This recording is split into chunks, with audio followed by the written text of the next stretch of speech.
আসসালামু আলাইকুম। কুরবানির সামাজিকায়ন, নবী প্রেমের বহিঃপ্রকাশ।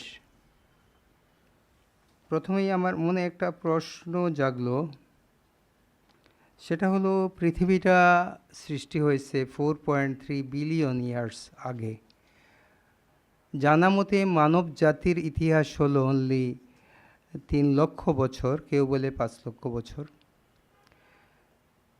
তাহলে যদি এই পৃথিবীটার জন্ম থেকে আজ পর্যন্ত, সৃষ্টি থেকে আজ পর্যন্ত যদি 1 বছর ধরা হয়, তাহলে মানব জাতির উত্থান এবং বিকাশ এবং যা কিছু সব 31 ডিসেম্বরের লাস্ট 30 মিনিটের সীমাবদ্ধ। তাহলে এত বছর ধরে এত কিছু সাজানো, এত গাছগাছালি, এত প্রকৃতি, পাহাড় পর্বত সব কিছু সাজালেন, আমরা আসলাম মাত্র শেষ 30 মিনিটে, আমাদের পুরো মানব জাতি এত ক্ষুদ্র সময়ের জন্য। আর আপনি একজন মানুষ হিসাবে 100 বছর বেঁচে থাকলে আপনি হয়তো বা 18 সেকেন্ড 20 সেকেন্ড পাচ্ছেন। এত ক্ষুদ্র সময়ের জন্য কি দরকারটাই ছিল আল্লাহ তাআলা এটা তৈরি করার? কেনই বা তৈরি করলেন, যেখানে ফেরেশতারা এত বেশি ইবাদত করে 1 সেকেন্ডের জন্য তারা থামে না। শুধুমাত্র যখন মহাপ্রলয় হবে সেই সময় শুধু ওদের জিকির থামবে। তাহলে যারা এইরকম জিকির কাজকার করে, এইরকম নামাজও যায়, এরকম সেজদা, এবং গাছপালা তো আছেই, যেগুলা এই পৃথিবীতে মানুষ না আসলেও তো চলতো, যে গাছপালাগুলাই তো জিকির করতেছে, সব জিকিরের মধ্যে আছে। পাখি করতেছে, পর্বত করতেছে, তার মানে এই বেজাল এই মানুষগুলোকে আনার দরকার ছিল, যারা এই পাপ করবে, অপরাধ করবে, ঝঞ্ঝা সন্ত্রাস করবে, সব কিছু করবে। এই কী দরকারটা ছিল? এই প্রশ্নটা আমার মনে জাগলো আর কি। তখন যখন আল্লাহ তাআলা সৃষ্টি করলেন, তখন বললেন, আমি যা জানি তোমরা তা জানো না। মানুষকে তৈরি করার পরে মানে ফেরেশতারা যা জানে না তার বাইরে একটা জানা আছে, যা তারা কল্পনা করতে পারে না, তার বাইরে জানা আছে। সেই জানাটা কি? তো what is the use of creating this nasty একটা জাতকে, যারা খালি পাপ করে, খালি ভুল করে? আর মানুষ বলছে, আল্লাহ তাআলা বলছেন খালি ভুল করে, খালি ভুল করে, খালি ভুল করে, আবার বলে ভুল করে ফেলছি। তো এ কি বেজালে পড়লো? তাহলে এটার দরকার কি? দরকারটা হলো আল্লাহ তাআলা যে রহমানুর রহিম, এই প্রকাশটা কখন হয়? যখন একটি সত্তা ইচ্ছাকৃতভাবে তার মমতাটাকে সঞ্চারিত করে, ইচ্ছাকৃতভাবে কারোর জন্য হাত বাড়ায়, ইচ্ছাকৃতভাবে কারোর জন্য দান করে, ইচ্ছাকৃতভাবে কারোর জন্য হৃদয়ের মমতা উৎসরিত করে, তখন সেই আল্লাহর যে গুণটা রহমানুর রহিম, উনি যে দয়াবান, সেটা প্রকাশ হয়। আর যখন সে পাপ করে আবার ক্ষমা চায়, আল্লাহ যে ক্ষমাশীল, সেই গুণটা প্রকাশ পায়। এই 3টা গুণ ফেরেশতারা প্রকাশ করতে ব্যর্থ। 3টা গুণ ফেরেশতারা প্রকাশ করতে ব্যর্থ। আল্লাহ যে মাফ করতে পারে, সেই গুণটা তো ফেরেশতার দ্বারা হবে না। আল্লাহ যে রহমানুর রহিম, সেই কথাটা হবে না। বলে অটোমেটিক চলছে। এই যে রহমানের রহিমের দরকার কি? অটোমেটিক তো চলছেই, আল্লাহ তাআলা সিস্টেম করে রেখে দিয়েছে। ফেরেশতারা রোবোটিক সিস্টেম হইছে, ভালো কাজ করবে। সিস্টেমের বাইরে ইচ্ছাকৃতভাবে আপনি দাঁড়াবেন কারো পাশে, সেই প্রকাশটা তো আল্লাহ মানুষ ছাড়া হবে না। সেজন্যই আল্লাহ তাআলা এই পাপি তাপি এই মানুষগুলোকে তৈরি করেছেন, so that he can express his beauty of names. যে নামগুলা আল্লাহ তাআলা প্রকাশিত করতে চান, যে আমি গফুর রহিম, আমি রহমান রহিম, আমি ক্ষমা করতে পারি, আমি দান করতে পারি, আমি দয়া করতে পারি এই পৃথিবীতে এবং পরকালে। সেই যে গুণটা আল্লাহর প্রকাশিত হলো, সেই প্রকাশিত হওয়ার ইচ্ছাটায় যারা যারা ইচ্ছা করে নিজে উদ্যোগী হয়ে আল্লাহর বিধানটা মানিয়ে সেই দিকে আগাবে, সেজন্য আল্লাহ এটা তৈরি করেছেন।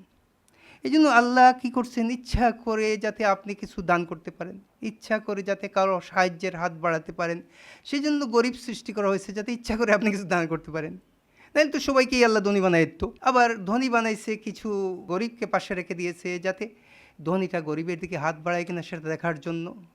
এবং কিছু মানুষকে কুরবানি দেওয়ার সামর্থ্য দিচ্ছে, কিছুকে দেয় নাই, দেখার জন্য যে কুরবানি দেওয়ার যার সামর্থ্য আছে সে কি গোশতটা একা খায় আর মানে ফ্রিজে ভর্তি করে আর একটু ওয়েট করে কিনা কত কেজি রাখলাম, নাকি কিছু দিয়ে থাকে অন্যদের জন্য, সেটা দেখার জন্যই আল্লাহ তাআলা এই সামাজিক বৈষম্য, অর্থ বিত্ত শ্রেণী বৈষম্য তৈরি করেছেন ইচ্ছা করে, যাতে দেখতে চান কে মমতার বাঁধনে আবদ্ধ হয়, কাকে দয়ার দৃষ্টান্ত, মমতার দৃষ্টান্ত আপনি তৈরি করেন কিনা, নাকি আমিত্বের অহংকারে মত্ত থাকেন।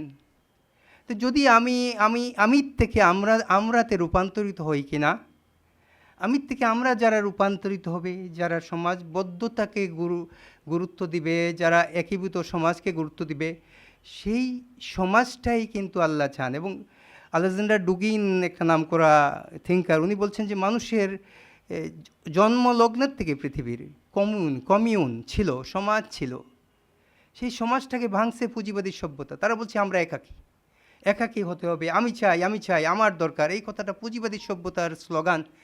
এবং পৃথিবীর সবচেয়ে আদিতম স্লোগান হলো আমি না। এবং এই আমিত্বের স্লোগানটা আসলো কোথার থেকে? এই শয়তান থেকে। শয়তান বলল আমি অন্যের চাইতে ভালো। এই আমিত্বের স্লোগান, আমি বড়, এই স্লোগানটা এখন বিশ্বব্যাপী, পুঁজিবাদের কারণে বিশ্বব্যাপী এটা হচ্ছে আমি ভালো থাকতে হবে। এবং শয়তানের স্লোগান হলো ডিসকানেক্টেড করবে। শয়তান আপনাকে আমি চাই বলে অন্যের চাইতে ডিসকানেক্টেড করবে এবং আপনি একাকিত্বের অভিশাপে অভিশপ্ত হবেন। এবং সেটাই কিন্তু সারা পৃথিবীতে এখন এই একাকিত্বের অভিশাপ চলছে। তো এই জিনিসটা জন্য আল্লাহ তাআলা এই যে গুণটা মানুষের মধ্যে প্রকাশিত হবে, মমতার গুণ, এর মডেল হলেন রাসূলুল্লাহ সাল্লাল্লাহু আলাইহি ওয়াসাল্লাম। বিশ্বের জন্য তিনি রহমত স্বরূপ, সবার জন্য। এবং আল্লাহ তাআলা বলছেন আমি তোমাকে পৃথিবীতে রহমত স্বরূপ প্রেরণ করেছি। এবং আল্লাহ তাআলা নিজেই তার উপরে দুরূদ ও সালাম পেশ করছেন। কী কারণে? কারণ একটাই, উনি মমতার মডেল, উনি সামাজিক বন্ধনের মডেল। এই মডেলটা নিয়ে এই জন্যই আমরা এখানে বললাম নবী প্রেমের বহিঃপ্রকাশ। এবং যদি সবাই স্বয়ং সম্পূর্ণ হয়ে যায় তাহলে কিন্তু মমতার গুণটা এক্সপ্রেস হবে না। আল্লাহ চান এই সমস্ত বেজালের মধ্যেও আমরা কেউ না কেউ দাঁড়িয়ে যাই অন্যের জন্য এবং দানে সক্ষম, এবং এটা যাতে করি, এবং এই করার মধ্য দিয়ে আমরা কিন্তু রাসূলুল্লাহ সাল্লাল্লাহু আলাইহি ওয়াসাল্লামের মডেলটাকে আমরা আমাদের সমাজে প্রতিষ্ঠিত করতে পারব। এখন হচ্ছে একাকিত্বের জোয়ার, এখন শুরু হোক সামাজিক বন্ধনের জোয়ার। গত পরশুদিন আমি এক ডাক্তারকে জিজ্ঞেস করলাম থাকো কই, বলে ওয়েসিস ফ্ল্যাটে। ওয়েসিস হলো মগবাজার কর্নারে 14 বিঘা জমির উপরে ফ্ল্যাটটা, সেখানে 4-5টা 14 তলা বিল্ডিং আছে, সেখানে জিমনাসিয়াম আছে, কনফারেন্স রুম আছে, খাবারের জন্য এগোরা আছে, KFC আছে, ভিতরের মধ্যেই সুইমিং পুল আছে, সিনেমা হলও আছে, কিছু বাদ নাই। তার মানে সে এই মডেলটা হলো চাচ্ছে যে পৃথিবীতে মানুষ যা চায় তার একটা মডেল ওখানে, যে যা কিছু দরকার সব, এভরিথিং এক্সেলেন্ট, ভোগ্য পুণ্যে সমৃদ্ধ একটা জীবন। এই মডেলটা হলো ইস্পাহানের ওই জায়গাটা। আমার কাছে হঠাৎ মনে হলো যে ইস্পাহানি একই কামটা করলো।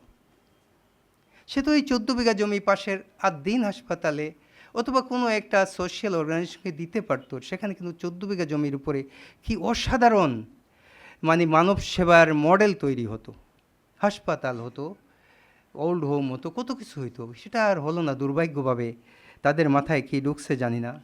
তো তারা এটা করলো না। যদি করতো তাহলে হতো যে কল্যাণ মমতা বিকিরণের কেন্দ্র হতো, হয়ে গেল ভোগ্যপূর্ণ মানে আস্বাদনের কেন্দ্র। তো আপনি যখন ভোগ্যপূর্ণ আস্বাদনের কেন্দ্র হবেন আপনি তো সুখ পাবেন না, কারণ আল্লাহর নিয়মের বাইরে। আল্লাহ তো চায় না যে আপনি ভোগ্যপূর্ণে সমৃদ্ধ হয়ে জান্তু জানোয়ারের মতো মরে যান। এর থেকে তো কুত্তাও ভালো। কেন বললাম কুত্তা ভালো? কুত্তা তো অন্যের জন্য অনেক কিছু করে। বিড়ালটা আরও ভালো, আপনি চা করলে বেগে করে আপনার পাশে এসে দাঁড়ায়, সামথিং দে আর ডুইং। তখন আল্লাহ তাআলা তো কিয়ামতের দিন আপনাকে ওই কুত্তার সামনে দাঁড় করাইয়া সোজা আপনাকে অসম্মানিত করবে, বলে কুত্তা তোর চেয়ে ভালো ছিল, কারণ সে 2 টাকার হাড় খাইয়া 5,000 টাকার অবদান দিছে, 5,000 টাকার সার্ভিস দিছে, 10,000 টাকার সার্ভিস দিছে, লাইফ সেভিং সার্ভিস দিছে 2 টাকার হাড্ডি খাইয়া, আর তুমি পুরা বাংলাদেশ খাইয়া কোনো কিছু দিতে পারলা না। So serious. এর থেকে দুর্ভাগ্য আর কি হতে পারে? আপনার জন্মটাই কি জন্য হলো? তো সেই যে জন্ম যাতে সার্থক হয় সেজন্যই কিন্তু আল্লাহ তাআলা এই নবীজিকে প্রেরণ করেছেন যে দেখো, this is the real life, জনম সার্থক হবে। এবং এখানে স্পষ্ট একটা হাদিস আছে, বলতেছি যখন মানুষ পরকালকে তার অবজেক্ট হিসাবে নিয়ে নেবে, টার্গেট হিসাবে নিয়ে নেবে, আল্লাহ তাআলা তিনটা জিনিস তাকে দেবেন। একটা হলো দিল পরিপূর্ণ থাকবে, দিলের মধ্যে কোনো দুঃখবোধ থাকবে না, পরিপূর্ণ, হার্ট ইজ ফুল অফ, কোনো অভাববোধ থাকবে না দিলে। 2 নম্বর হলো সব কিছু পৃথিবীর যা সব তিনি অর্গানাইজ করে দেবেন। অর্গানাইজ করাটা খুব ইম্পর্ট্যান্ট। অর্গানাইজ মানে কি? দেখা যায় একজনের 5 কোটি টাকার সম্পত্তি আছে, মেয়ের বিয়ে দিতে পারে না, অর্গানাইজ তো হইল না। অথবা তার সব সম্পত্তি আছে, ছেলে 2টা বিদেশে, একাকী এখানে মরে যাচ্ছে, অর্গানাইজ তো হলো না। তো অর্গানাইজ করে দিবেন। অর্গানাইজ কি? যা কিছু আমার প্রয়োজন তা এমনভাবে উনি সেট করে দেবেন যাতে আমার চাওয়াটা পাওয়ায় রূপান্তরিত হয়ে গেল। অর্গানাইজ, এই অর্গানাইজটা কোনো মানুষের পক্ষে করা সম্ভব না, এটা আল্লাহ তাআলা করবেন। তৃতীয় হলো আপনি আখেরাত চাইবেন, দুনিয়া আপনার কাছে এসে যাবে, অটোমেটিক দুনিয়া উইল কাম টু ইউ। এই 3টা অ্যাচিভমেন্ট হয়ে যাবে। আর যে দুনিয়া চাইবে সে তার আকাঙ্ক্ষা এত বেশি বাড়বে, সে অতৃপ্ত আত্মা নিয়েই মারা যাবে। তো আমরা চাই না মরার সময় অতৃপ্ত থাকি, জীবিত থাকতে অতৃপ্ত থাকি, প্রয়োজন অপূর্ণ থাকে, এটা হয় না। যেহেতু আমরা চাই না, উই শুড ওয়ান্ট, আমরা চাইতে হবে আল্লাহকে, আমরা চাইতে হবে পরকালকে। তো আল্লাহ দেখছেন আমরা কি নবীজির অনুকরণে বিকিরণের কাজ করি কিনা। যত বেশি করব তত নবীজির সান্নিধ্য পাবো। আর তা না করে যদি আপনি খালি রাসূল সাল্লাল্লাহু আলাইহি ওয়াসাল্লামের কবর জিয়ারত করছেন আর আসার পরে যা আছে সব খেয়ে ফেলছেন, এই জিয়ারত রসুলের সান্নিধ্য হবে না। রসুলের সান্নিধ্য তো heart to heart. Is it from, একটা কি প্রেজেন্ট হয়ে ওখানে দাঁড়ানোর দরকার বলা আছে আমি তোমার পাশে আছি? এটা তো ফিজিক্যাল না। ভুল করে সবাই মনে করে রাসূল সাল্লাল্লাহু আলাইহি ওয়াসাল্লামের কবরের পাশে গিয়ে আমি তোমার পাশে আসি, এটা নাথিং। ওয়েস কর্ণী তো রাসূল সাল্লাল্লাহু আলাইহি ওয়াসাল্লামের পাশেই থাকে নাই, স্টিল নাও উনার জুব্বাটা আল্লাহ রাসূল সাল্লাল্লাহু আলাইহি ওয়াসাল্লাম ওয়েস কর্ণীকে দিয়ে দিয়েছে, কেন? পাশে না থেকেও পাশে। তো সেই জায়গাটায় আমরা সেই অনুরণতা থাকতে হবে। এই জন্য সূরা ফাতিহায় যে আমরা প্রতিদিন পাঠ করি সেখানে কিন্তু আমির থেকে আমরা বলছে আমাদের এই সৎপথে চালিত করো, আমাকে চালিত করো না। সূরা ফাতিহায় আমির থেকে আমরাতে রূপান্তর হচ্ছে। আবার যখন আমরা এর আগে আত্তাহিয়াতু যখন পড়ছি, আত্তাহিয়াতুতে রাসূল সাল্লাল্লাহু বলছেন আমি যা কিছু দিলাম আল্লাহ তোমার জন্য। আল্লাহ তাআলা বলছেন আমার দুরূদ তোমার জন্য। রাসূল সাল্লাল্লাহু আলাইহি ওয়াসাল্লাম বলছেন না, যা কিছু ভালো সব আমাদের জন্য। লাস্ট পয়েন্টটা কি? আমাদের জন্য। তাহলে রাসূল সাল্লাল্লাহু আলাইহি ওয়াসাল্লাম এই আত্তাহিয়াতুতে আল্লাহর সাথে সাক্ষাতের সময়ও কী করলেন? আমির মধ্যে থাকলেন না, আমাদের মধ্যে থেকে গেলেন। এটাই হলো ওনার কৃতিত্ব, এটাই হলো ওনার বিউটি, যে উনি আমির মধ্যে নাই, আমাদের মধ্যে। আর আপনি যখন আসসালামু আলাইকুম দিচ্ছেন তখনও আপনি বলছেন সবার জন্য শান্তি, আশেপাশে যারা আছে সবাই, গাছপালা পশু পাখি সবার জন্য আপনি শান্তি, আপনি শান্তির মডেল। তার মানে এখানেও আমাদের জন্য, শান্তির জন্য। তাহলে প্রতিদিন আমরা এই নামাজে এই কথাটাই অনুরণন করছি যে আমরা আমার জন্য নয়, আমাদের জন্য। অর্থ ও ভোগ্যপণ্যের উপচে পড়া সমারোহ কাউকে সম্পদশালী করে না। সত্যিকারের সম্পদ হচ্ছে সহমর্মিতা ও হৃদয়ের মহানুভবিতা। এটা বুখারী শরীফের হাদিস। আর যার মধ্যে অন্যের প্রতি সহমর্মিতা নাই তার কোনো সৎগুণ নাই। অনেক গুণ আছে, আর কি excellent performer, excellent actor, excellent মানে প্লেয়ার, সব কিছু এক্সেলেন্ট, শুধু দিলের মধ্যে কোনো দয়া নাই। সো নাথিং, এক্সেলেন্ট বলতে কিছু নাই।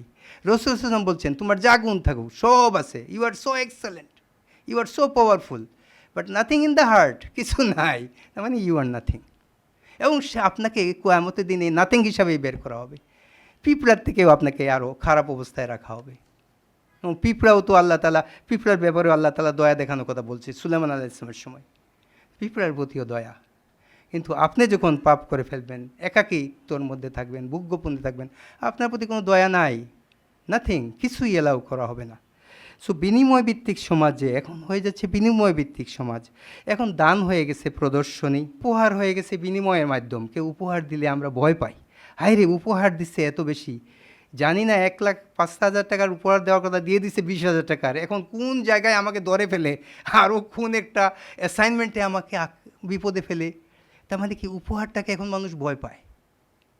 উপহারটা কি সৎ উদ্দেশ্যে নাকি কোনো খারাপ উদ্দেশ্যে?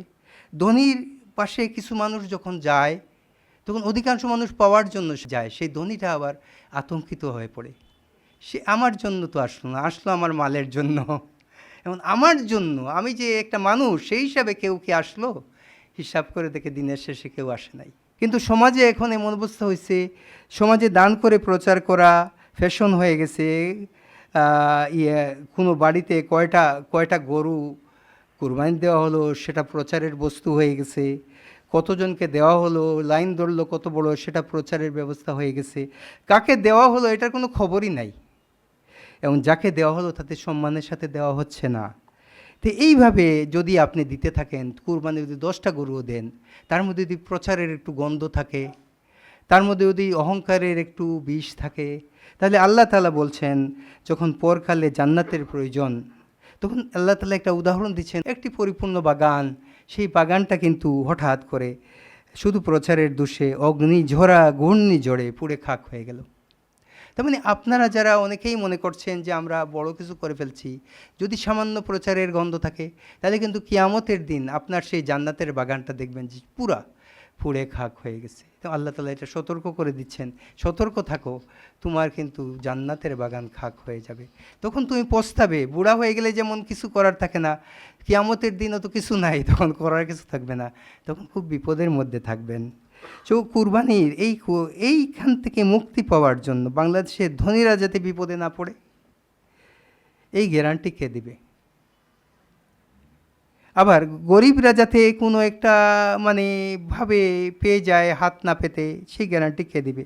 তো কুরবানির সামাজিকায়নের মাধ্যমে ধনীর কুরবানি প্রচারের দোষে নষ্ট হওয়া, গরিবেরা খুঁটাবিহীনভাবে সম্মানের সাথে পাওয়ার পথ প্রশস্ত হয়। গতবার কুরবানির সময় একটা লোককে রিক্সা নিয়ে গতবারের আগের বার রিক্সা নিয়ে আমি আমার আত্মীয়ের বাসায় শান্তিনগরে কুরবানির মাংস দিতে গেছি।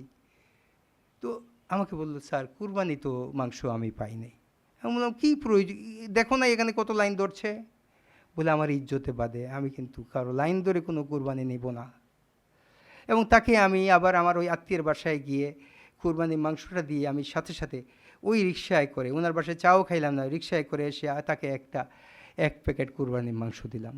এর পরের 6 মাস পরে, না এই বছরেই মনে হয় কোন দিন, অথবা গত বছরের মাঝামাঝি, শান্তিনগর বাজারে তার সাথে আবার দেখা।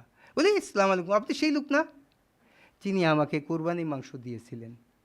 বলে, আমার বউকে টেলিফোন করে জানাইছি যে কুরবানির মাংস পাইছি, খুব ভালো কুরবানির মাংস, আল্লাহ তাআলা আপনার ভালো করুক, যতদিন বেঁচে থাকি ততদিন আপনাকে মনে রাখবো। এই কথাটা ও কেন বললো? ও গরিব হতে পারে কিন্তু হাত পাতবে না। হাত না পেতে সেই কুরবানির মাংস পাইলো, আর আমিও দিলাম। এখন কোথায় আছে জানি না, কিন্তু মনে রাখবে চিরজীবন।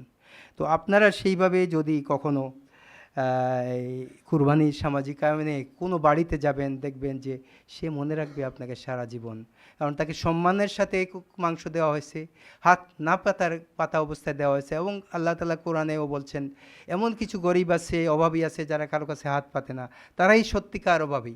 সেই অভাবীগুলাকে খুঁজে বের করে দেওয়া, এটা আমাদের দায়িত্ব।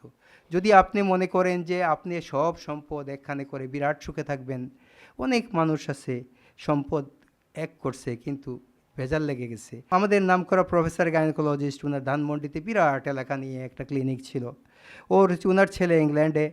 তো উনি যখন মারা যাচ্ছে, তখন আরেকজন গাইনোকোলজিস্ট বলছে যে আমি দেখলাম চোখের সামনে ভাই বোন এই সম্পত্তি নিয়ে কামড়াকামড়ি করছে। উনি তখন ক্যান্সারে আক্রান্ত, ওনার সামনে।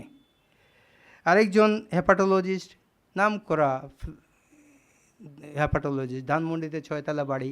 তো ওর উল্টো দিকে আমার এক পরিচিত একজন তাকে বলে যে, কী ব্যাপার, ওই বাড়ির থেকে তো একটা ছেলে বের হয় যার চেহারা থেকে খালি মদের গন্ধ বের হয়, তো এইরকম একটি ছেলে প্রোডাকশন দিয়ে উনি কিন্তু মরে গেল। তাহলে ওই বাড়িটা আর কী প্রয়োজন? আবার আমার এক আত্মীয় এখানে একজন ব্যাংকার, বাসাবোধে 14টা ফ্ল্যাট করেছেন। একটা ছেলে মারা গেছে ম্যালেরিয়ায়, আরেকটা ছেলে বলছে আমি কানাডায় চলে গেলাম, এই বেজালটা নেওয়ার আমার ইচ্ছা নাই, কানাডায় আমার অনেক ভালো স্যালারি দিয়ে আছে, বাড়ি একটা দিয়ে দিবে, রেখে চলে গেছে। তাহলে আপনি যা করবেন তা কি সব সে বুক করবে? না। আমরা চাই যে বস্তু দিয়ে তৃপ্ত হতে নয়, আত্মা দিয়ে সমৃদ্ধ হতে পৃথিবী ত্যাগ করব।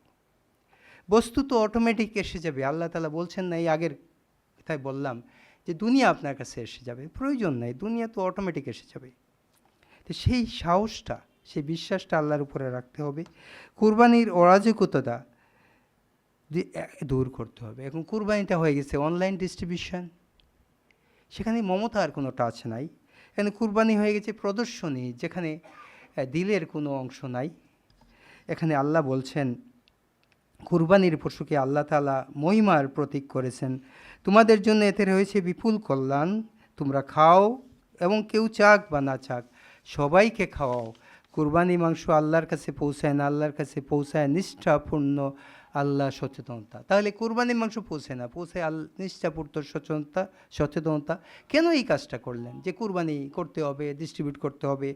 কারণ আল্লাহর সন্তুষ্ট যে কেউ না চাক বা না চাক সবার মধ্যে মাংস বিতরণ করে যে মমতা এবং ভালোবাসার সামাজিক বন্ধনের যে একটা রিহার্সেল হবে, এই রিহার্সেলটাকে আল্লাহ এনজয় করেন। আল্লাহ এনজয় করেন এই রিহার্সেলটাকে। আপনি যে রিহার্সেল দিচ্ছেন, যেখানে মমতার একটা জোয়ার চলছে, এবং যে কথাটা একটু আগে বললেন যে ঘরে গ্রামে গঞ্জে যে ঘরে মাংস রাধা হতো না, সেই ঘরে মাংস রাধা হচ্ছে, সেটার গন্ধ চারিধারে বিকৃত হচ্ছে, সেখানে ফেরেশতারা নামছেন এবং নেমে দোয়া করতেছেন।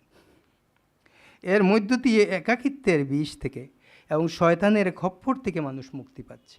এবং শুধু মুক্তি পাচ্ছে না, এই মডেলটা, এই বাংলাদেশের এই মডেলটা দেখবেন কয়েকদিন পরে সারা পৃথিবীতে মডেল হবে। তো আমরা চাই মডেল হতে আত্মিক মহাসমাজের। সেই আত্মিক মহাসমাজের মডেল কিভাবে হবেন? যদি কিছু দান না করেন, আত্মিক দৈন্যতার থেকে যদি মুক্তি না পান। মানুষের কল্যাণ হলো সামাজিক, পারিবারিক, এবং এই আরেকটা বলছে এখানে রয়েছে বিপুল কল্যাণ। এই কল্যাণটা কি? এই কল্যাণটা আল্লাহ তাআলা বলছেন কল্যাণ মানে আমি বুঝি যতটুকু কল্যাণ, তার চাইতে না বুঝি আরও কল্যাণ বেশি। আমি আমার হিসাবের মধ্যে কল্যাণ চিন্তা করছি, হিসাবের বাইরে অনেক কল্যাণ আছে। ধরে নিন কারো মেয়ের বিয়ে হচ্ছে না, উনি কুরবানির সময় যেখানে 3টা মাংস খাইয়ে ফেললো, মেয়েটা আর এখন বিয়ে হয়ে গেল। ধরুন কারো অসুখ আছে, অসুখ ভালো হচ্ছে না, ওই কুরবানির মাংস খেয়ে ভালো হয়ে গেল। এরকম আপনারা উদাহরণ পাবেন সামনে, দেখবেন যে কল্যাণ বলতে এটা বোঝায় যে জায়গায় আটকায় আছে, প্রত্যেকে এমন জায়গায় আটকায় আছে কাউকে বলতে পারে না। সেই আটকানোটা কার কাছে বলছে? আল্লাহর কাছে। সেই আটকানোটা ঢিলা করবেন কে? আল্লাহ করবেন। ঢিলাটা কীভাবে হবে? কিছু দান না করে তো হবে না, কিছু না দিলে কিছু হবে না। তো সেখানে এই কুরবানির মাংস আপনি যখন ছড়াইয়া দিচ্ছেন, তখন সামাজিক, পারিবারিক, মানসিক, আত্মিক কল্যাণ হচ্ছে। এবং যে মানুষটার কাছে পৌঁছাচ্ছেন তারও এমন কল্যাণ হচ্ছে, সে হয়তো বা টের পাবে ওটা গ্রহণ করার পরে। তো দুনিয়াবি এবং পরকালীন কল্যাণ হচ্ছে, এবং মানুষকে দান করার মধ্য দিয়ে, মানুষের কোনো সমস্যা দূর করার মধ্য দিয়ে কিন্তু আমাদের কল্যাণ চাইতে হবে। এবং গুহায় বন্দি 3 জনের ব্যাপারে হাদিস আছে। গুহায় 3 জন আটকায় গেছে, আপনারা জানেন সবাই সেই হাদিসটা। তারা বলছে আমরা কীভাবে মুক্তি পাবো? কোনো মুক্তি পাওয়ার কোনো উপায় নাই। একজন বলছে আমি এই কল্যাণ করেছি এর উসিলায়, আরেকজন বলছে আমি এই গুনার থেকে বাঁচছি এই উসিলায়, আরেকজন বলছে এই উসিলায়। এই উসিলাগুলো দিয়ে তারা মুক্তি পেয়ে গেছে। এবং এই হাদিসটা এটাই বলছে যে আপনি কোনো না কোনো সৎকর্মের উসিলা দিয়ে আপনি আল্লাহর কাছে চাইতে হবে। আল্লাহ রহমানুর রহিম, তিনি চান আমরা তার কাছে চাই, কিন্তু তিনি চান আমরা কিছু দিয়ে চাই। সেই যে সৃষ্টির উষা লগ্নে যে কথাটা বলা হয়েছিল, আল্লাহ তাআলা মনে রেখেছিলেন, চিন্তা করেছিলেন, বলছেন আমি জানি তুমি জানো না। সেই চিন্তাটা কি? যে এমন একটা সৃষ্টি করব যারা অন্যের জন্য কিছু করবে। যখনই অন্যের জন্য কিছু করবে তখন আল্লাহর রহমতের জোয়ার তৈরি হয়। এটা আমাকে হুমায়ুন কবির সাহেব বলছেন বলে আমার বক্তব্য প্রায় শেষ। ইঞ্জিনিয়ার হুমায়ুন কবির সাহেব উনি বলছেন, আমি যখন কারো জন্য হিলিং করি এবং চাই, তখন আমি আমার মধ্যে থাকি না, ওই মানুষটার চাওয়ার মধ্যে ঢুকে যাই, এবং আমাকে ওই মানুষটার দুঃখের থেকে আলাদা করা যায় না। আর যখন এইভাবে চাই, এমন একটা মানুষ যার কাছে আমার কোনো স্বার্থ জড়িত নাই, তখন আল্লাহ তাআলা ফেরেশতাদের বলেন, দেখো হুমায়ুন কবিরকে দেখো, এই হুমায়ুন কবির স্বার্থ ছাড়া একটা কিছু দোয়া করছে, স্বার্থ ছাড়া অন্যের ভালো চাচ্ছে।